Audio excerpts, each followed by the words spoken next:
ଦୁଇ ବର୍ଷ ହେବ କାମକୁ ଅଧାରେ ଛିଡ଼ି ଠିକାଦାର ଛୁ ଅଧପନ୍ତରିଆ ଭାବେ ପଡ଼ି ରହିଛି ମଙ୍ଗଳପୁର ଜାମୁଦଲଖ ମୁଖ୍ୟମନ୍ତ୍ରୀ ସଡ଼କ ଯୋଜନା ରାସ୍ତା କାମ। ଏନେଇ ବିଭାଗୀୟ ଅଧିକାରୀ ମଧ୍ୟ ନିରବଦ୍ରଷ୍ଟା ସାଜିଥିବା ବେଳେ ଗ୍ରାମବାସୀ ଜିଲ୍ଲାପାଳଙ୍କ ଦ୍ୱାରସ୍ଥ ମଧ୍ୟ ହୋଇସାରିଛନ୍ତି। ଜିଲ୍ଲାପାଳଙ୍କୁ ଅଭିଯୋଗ ସତ୍ତ୍ୱେ ମଧ୍ୟ ଠିକାଦାର କାମ କରିବାକୁ ଆଗ୍ରହ ଦେଉନାହାନ୍ତି କି କାମ ଆରମ୍ଭ କରୁନାହିଁ, ଯାହାକୁ ନେଇ ଚମ୍ପୁଆ ବ୍ଲକ ଜାମୁଦଲଖ ପଞ୍ଚାୟତ ମଙ୍ଗଳପୁର ଗାଁରେ ଅସନ୍ତୋଷ ଦେଖାଦେଇଛି। 2023 ମସିହାରେ ପୂର୍ବ ସରକାର ଜାମୁଦଲଖ ପଞ୍ଚାୟତର ମଙ୍ଗଳପୁର ଅଢଙ୍ଗାପାଳ ଜଗନ୍ନାଥପୁର ଗ୍ରାମବାସୀଙ୍କ ଗମନାଗମନ ସୁବିଧା ପାଇଁ ମଙ୍ଗଳପୁର ଗାଁଠାରୁ ଜାମୁଦଲଖ ଯାଏଁ ରାସ୍ତାକୁ ମୁଖ୍ୟମନ୍ତ୍ରୀ ସଡ଼କ ଯୋଜନାରେ ଅନ୍ତର୍ଭୁକ୍ତ କରି ଜିଲ୍ଲା ଖଣିଜ ପାଣ୍ଠିରୁ ଅନୁଦାନ ଯୋଗାଇ ଦେଇଥିଲେ। 2023ରୁ କାର୍ଯ୍ୟ ଆରମ୍ଭ କରାଯାଇ 2024 ସୁଦ୍ଧା ରାସ୍ତା କାମ ଶେଷ କରିବାକୁ ଯୋଜନା କରିଥିଲା। ମାତ୍ର ଠିକାଦାର କାମ ଆରମ୍ଭ କରି କିଛି ଦିନ ପରେ କାମକୁ ଅଧାରେ ଛାଡ଼ି ଛୁ ମାରିଥିବା ବେଳେ ଅଧପନ୍ତରିଆ ରାସ୍ତା ଦେଇ ଏବେ ଲୋକେ ନାହିଁ ନଥିବା ସମସ୍ୟାର ସମ୍ମୁଖୀନ ହେଉଛନ୍ତି। ରାସ୍ତା କାମ ଶେଷ କରିବାକୁ ନେଇ ବାରମ୍ବାର ଚମ୍ପୁଆ ଗ୍ରାମ୍ୟ ଉନ୍ନୟନ ବିଭାଗକୁ ଗୁହାରି କଲେ ସୁଦ୍ଧା ବିଭାଗ ଗୁରୁତ୍ୱ ଦେଉନଥିବାରୁ ଦୁଇଥର ଗ୍ରାମବାସୀ ଜିଲ୍ଲାପାଳଙ୍କୁ ତାଙ୍କ ଅଭିଯୋଗ ଶୁଣାଣି କାର୍ଯ୍ୟକ୍ରମରେ ଦୃଷ୍ଟି ଆକର୍ଷଣ କରିଥିଲେ ସୁଦ୍ଧା ଏଯାଏଁ ଠିକାଦାର ଅସମ୍ପୂର୍ଣ୍ଣ କାମକୁ ଆରମ୍ଭ କରୁନାହିଁ କି ରାସ୍ତା କାମ ଶେଷ ହେଉନାହିଁ, ଯାହାକୁ ନେଇ ଏହି ରାସ୍ତା ଉପରେ ନିର୍ଭର କରୁଥିବା ଗ୍ରାମବାସୀଙ୍କ ମଧ୍ୟରେ ଅସନ୍ତୋଷ ଦେଖାଦେଇଛି।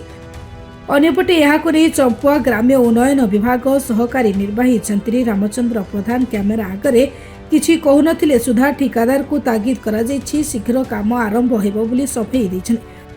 ମଙ୍ଗଳପୁର ରାସ୍ତା କଣ୍ଟ୍ରାକ୍ଟରକୁ ଆମେ ଜମା ପାଉନି ନାହିଁ, ତାକୁ ଫୋନ୍ ମାଧ୍ୟମରେ ଯେଉଁ ଯୋଗାଯୋଗ ହେଉଛି ସେ କହୁଛି ଆଜି କରିବି କାଲି କରିବି ପଦିନ କରିବି, କିନ୍ତୁ ଡିପାର୍ଟମେଣ୍ଟ ସହିତ ତାଙ୍କର ଡିପାର୍ଟମେଣ୍ଟକୁ ବି ଯାଇଥିଲୁ, ଆମେ RDD ଅଫିସକୁ ବି ଯାଇଥିଲୁ, କିନ୍ତୁ ତାଙ୍କ ସହିତ ତାଙ୍କର ଦୁଇ ଜଣ ମିଳାଜୁଳା ଅଛି, ତାର ପଇସା ପତ୍ର ଦେଣନେଣ ହେଇଛନ୍ତି, ତେଣୁକରି ପ୍ରାୟ କାମ ଖଣ୍ଡିଆ ହେଇକରି ପଡ଼ିଛି। ଆଉ ସ୍ଥାନୀୟ ସରପଞ୍ଚ ଆମର ଦେଖିବାକୁ ଗଲେ ମଙ୍ଗଳପୁର କଙ୍କଡ଼ାପାଟ ଗୋଟେ DMF ତରଫରୁ RD ରାସ୍ତା ସାଂସନ୍ ହେଇଥିଲା 2022-23 ମସିହାରେ, ଏବଂ ଶଙ୍କରପୁରରୁ ଅଣଗାପାଳକୁ ଗୋଟେ RD ରାସ୍ତା ଏଟା ବି 2022-23 ମସିହାରେ ହେଇଥିଲା, କିନ୍ତୁ କଣ୍ଟ୍ରାକ୍ଟର ପ୍ରାୟ 2-3 ମାସ ଭିତରେ କାମ ଯେତିକି ହେବା କଥା 2-3 ମାସର କାମ କରିଛନ୍ତି ଏବଂ ଆଜି ସୁଦ୍ଧା 2024 ମସିହା ହେଲାଣି କିନ୍ତୁ ହେଇପାରିନାହିଁ।